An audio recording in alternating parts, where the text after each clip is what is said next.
Since independence, the Indian Navy has come a long way. INS Vikrant symbolizes that growth. It shows the gradual evolution of India's defense, from a buyer to a producer. Moving on, INS Vishakhapatnam, the first stealth guided missile destroyer ship of Project 15B, is going to be commissioned tomorrow in the presence of Defence Minister Rajnath Singh. INS Mormugao, a stealth guided missile destroyer, has been inducted into the Navy today. The warship is designed by the Navy's in-house Warship Design Bureau and is one of the most potent warships that the country's produced. Hi to everybody. You would have seen numerous news headlines in recent years about the Navy inducting new ships. But have you ever pondered why India is quickly expanding its naval power? This video will provide you with a quick answer to your question.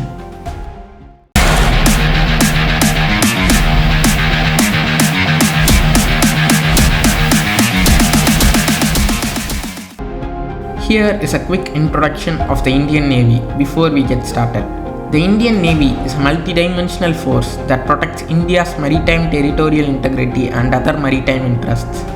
The Indian Navy has over 67,000 active personnel and 75,000 reserve personnel in duty as of 2020 and has a fleet of 150 ships and submarines. It also has 300 naval aircrafts. With unrelenting might and unstoppable power, the Indian Navy is constantly prepared to fight off the enemy and provide flawless protection to the Indian coastline. Let us now return to our core argument. Why is India increasing its naval power? There are a number of explanations behind this, but let us focus on the primary ones. India focuses on the application of naval strength in all types of conflict, including hostilities, war, and activities during peacetime, with the best use of hundreds of operational seagoing assets, including ships, submarines, and planes. The Navy effectively maintains a 24/7 vigil against threats like sea piracy to keep the entire 7,516 km coastline and exclusive economic zone, which includes 13 coastal states and union territories, safe.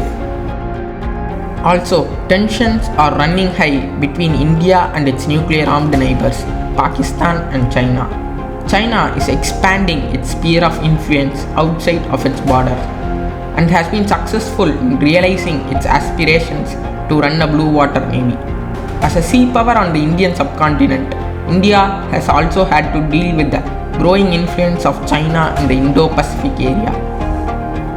Three reasons have driven China's aspirations in the Indian Ocean. Beijing's main goal is to challenge other great powers like India and consolidate its hegemony as the new international order develops in the Indo-Pacific.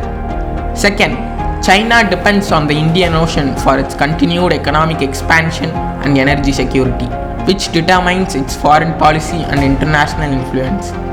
Third, by creating fresh and different institutions with the Indian Ocean region nations, China may demonstrate its influence and presence from the China Sea to the Indian Ocean, demonstrating its status as a major power. China is the greatest emerging threat to India in the Indo-Pacific, and all efforts must be made to stop China from acting maliciously. In the Indo-Pacific, the rules-based order is already being tested in a variety of ways. India is not far from China's reach as it exhibits more regional assertiveness in the Indo-Pacific. The Galwan conflict served as a demonstration of the aggressive new China that was seeking to take control of the world. To prevent or address any of these problems and solidify its power on the Indian subcontinent, the Indian Navy needs to be present and positioned effectively. The Indian Navy must make every effort to remain ahead of technology if it is to succeed in the near future. China is also assisting Pakistan in enhancing its maritime combat capability as part of a larger effort to block India in its own neighborhood. China is diligently adopting a two-pronged strategy, helping Pakistan's budding navy develop, while also looking for new foreign bases to counter its tyranny of logistics and IOR relative to India.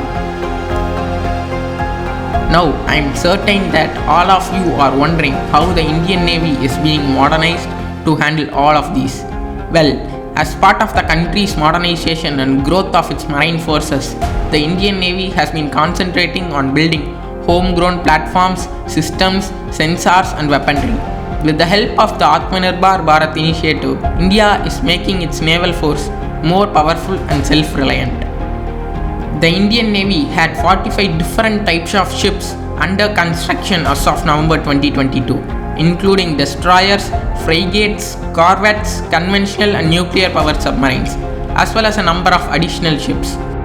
By 2050, it intends to have a powerful navy with 200 ships and 500 aircrafts.